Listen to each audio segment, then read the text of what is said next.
What's up, guys? Cornertrick02 here with another edition of What's New. The road to WrestleMania continues, and we are at our final destination, and that is the Elimination Chamber pay-per-view. And for the look of things, the card looks pretty solid, and I'm going to go over the entire thing starting right now. Alright, so we kick the pay-per-view off with a tag team matchup. Not a problem. There's going to be it's going to be the Rhodes Brothers, or the Rhodes Dynasty, or whatever you want to call them. Cody Rhodes and Goldust taking on the team of Curtis Axel and Ryback. There's no build up here. It's probably going to be one of the, I'm going to say the worst match. It's going to be an okay match, but there's nothing spectacular about it. I hate that the Rhodes Brothers are in this predicament where they have to face, Curtis Axel and Ryback, who are really nothing to the tag team division. Seeing from what they did on Monday Night Raw with the whole stack down thing, and then with Bad News Barrett kicking over the toys, they're not looking so good for the Rhodes Brothers. I mean, seeing from where they were to where they are now, not so good. But if I had to pick a winner, which I am, it's definitely going to be Cody Rhodes and Goldust for sure. Next match on the card, Darren Young versus Titus O'Neil. Another matchup that, I mean, it's been a little bit of build up, I guess, but most of it's been on SmackDown, and they just really bought it up on Raw this week, really. So it's like a lot of people probably don't even know about this feud. A lot of people probably don't even know that that the Primetime Players broke up. In my opinion, it's pretty bad timing to have these guys breaking up when there's, in a way, really not that many tag teams in the WWE right now. And I just feel like this has JTG and Shad, Crime Time, written all over it. Basically, I mean, in the Extreme Rules matchup for JTG and Shad, it was a pretty good matchup. Neither one of the guys went anywhere. And I feel the same thing is going to happen with Darren Young and Titus O'Neil. I don't feel like either one of them are going to get pushed anywhere. So, in my opinion, it's kind of a waste of a match. But, I mean, it could be pretty good. I'm going to pick a winner. I'm going to pick Titus O'Neil. Next is the WWE Tag Team Championships matchups between the New Age Outlaws, you didn't know, versus the Usos. A match that I'm kind of pretty excited for. I would love to have seen this match at WrestleMania. But I'll take it here.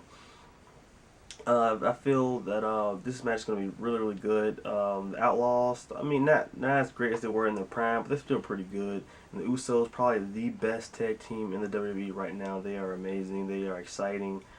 They are the tag team division, in my opinion, right now. And I think this is the right time to put the titles on these guys. They've been here since, what, 2012?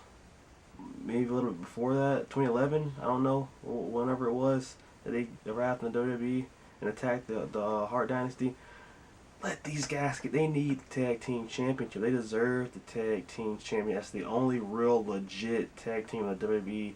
These guys deserve the tag team championships, and I hope in beating a tag team so prestigious as the New Age Outlaws, this would be a huge win for the Usos going into WrestleMania. Hopefully we can see the Usos versus the Rhodes Brothers at WrestleMania. That'd be an awesome matchup. But yeah, I'm going with the Usos to take the titles off of the New Age Outlaws come Elimination Chamber.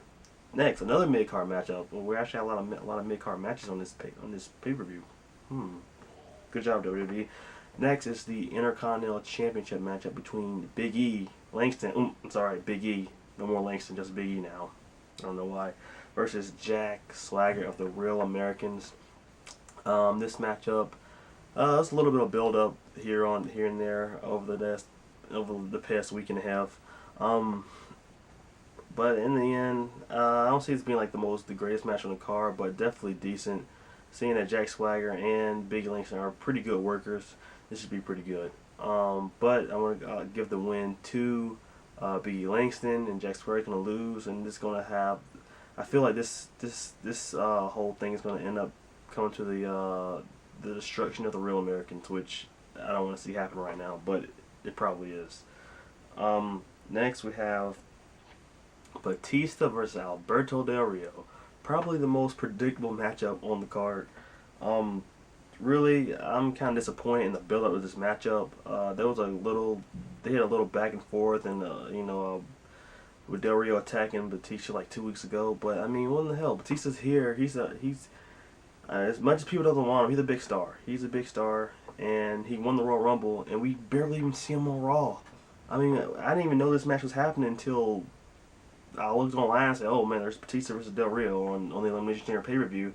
They did not really promote this matchup, which is really really sad, seeing that Batista is back for 2 years and he's supposed to be like the biggest thing going on right now, and he's supposed to be in the main event in WrestleMania in less than 2 months.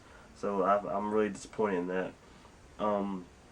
Anyway, this matchup is going to be just a straight up jobber match. It's going to literally be Batista jobbing out Del Rio in about, I get 5 minutes, maybe 5 minutes tops, that Batista just destroys Del Rio.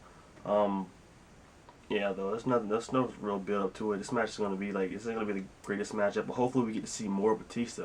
He's been here for, what, a month now? We haven't even seen him wrestle on live television yet. So we can see what Batista's all about. So we can see what to expect come WrestleMania from this matchup. So that's the only plus to this. But in the end, Batista's going to walk out on top in this one.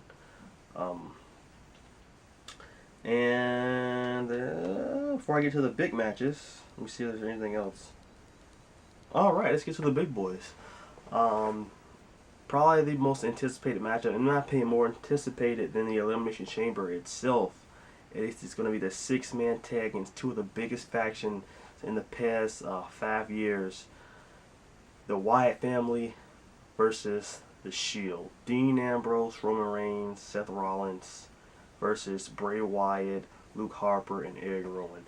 This is going to be a fantastic matchup. You can see it watching the future of the WWE clash in one epic battle. It would have been cool to see this actually in the chamber somehow, but I'm not going to play. It's going to be a great match. Well, a lot of people have been wanting to see. They want this as a WrestleMania matchup. This is it's feel like a match that really should be on WrestleMania. We're going to get a WrestleMania quality matchup. That's what I'm trying to say, and I just cannot wait for it. Roman Reigns is going to shine in that. Bray Wyatt is going to shine in that. Seth Rollins going to do some crazy stuff. It's just going to be outstanding matchup. It's probably the match of the night. I'm giving it. Giving that match the match of the night. But in the end, it's probably going to end up being, I don't know, it's a toss-up, really. But in the end, I really do see the Wyatt family coming out on top, only because I feel that the Shield will be breaking up after this matchup. I'm not sure it's going to happen at WrestleMania. I'm not sure it's going to happen on the build of WrestleMania, but it's going to happen eventually. And we already see it now. The breakup of the Shield. They are not, as big of a team as they were before. Now you can see the cracks, like Roddy Piper said, in the Shield, and there's a lot of them. And we're going to see Roman Reigns break out of that team within the next couple of months, and it may happen at WrestleMania. Who knows? But the Wyatt family will be the winners in this matchup. And now it's time for the main event of Elimination Chamber, and it is the Elimination Chamber. 6-man walk to a giant Titan structure. 1 man walks out, the WWE World Heavyweight Champion. The man in this matchup, the WWE World Heavyweight Champion Randy Orton. The future, in my opinion, of the WWE, and Antonio Cesaro. One of the most over superstars in the WWE right now, Daniel Bryan. You got the face of WWE, the actual face of WWE right now, John Cena. And you got Christian, one of my favorites, and of course the Celtic Warrior, Sheamus. They're all going to clash inside that chamber. I see this chamber definitely being better than last year's chamber for sure. You got every kind of aspect of the WWE. You got the face, you got the this huge villain, you got the most over star in the WWE right now. You got one of the your old favorites in Christian, Sheamus, and then you have another overstar in Cesaro. In my opinion, people are going to stand out in this matchup, and of course Daniel Bryan, and second Cesaro, aka formerly known as Antonio Cesaro. But yeah, this is going to be a fantastic matchup. I see some crazy stuff happening in this match. I don't know why, but I picture this. I picture Daniel Bryan trying to come off the top of what is it? What are they called? Can't even think. The little plexiglass things. He jumps off of it into a huge swift death uppercut. I see that happening. I see some amazing spots in this matchup, and it's going to be absolutely awesome. But there's only two people who can win this matchup going forward, and this is either going to be, of course, the WWE World Heavyweight Champion at the moment, Randy Orton, or it's going to be Daniel Bryan. In my opinion, a lot of people are probably thinking, well, they're thinking John Cena may win. No, John Cena is not going to be winning this matchup because John Cena is going on to WrestleMania to face Bray Wyatt, which is another reason why the Wyatt family are going to win their match. Yeah, Cesaro's definitely not going to win, and Christian, there's no way in hell. They don't care anything about Christian. Christian's really just a body in there. I hate to say that, but right now that's how WWE looks at him. He's a body. He's a pretty well-known star. They're going to put him in there. And then Sheamus, he's kind of just there too. But they're going to do some awesome stuff in there. But it's going to come down to either Daniel Bryan or Randy Orton walking out the champ.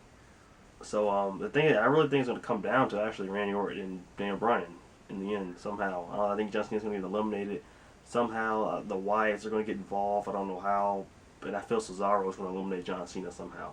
But anyway, yeah, it's pay-per-view, guys. I mean, my opinion is a solid card from top to bottom. There's just a couple matches that are, and then there's two great matches, and there's some pretty decent ones in there as well. So I see it being a pretty good pay-per-view. It's the final pay-per-view, and then we get to actually see the rise. We get to see the actual, I don't know, what should I say, the end results to WrestleMania, where we're going to be going. After this pay-per-view, we get to see where we're going now, going into WrestleMania. We've got a huge Raw coming up on the 24th, and then also the launch of the WWE Network. A lot of things to look forward to in the WWE right now, and I'm definitely going to be making more videos about all that stuff when it happens. But until then, we got the Elimination Chamber, that awesome huge Raw, and then we're on our way to WrestleMania, people. Comment, rate, subscribe. Stay gold, everybody. Peace.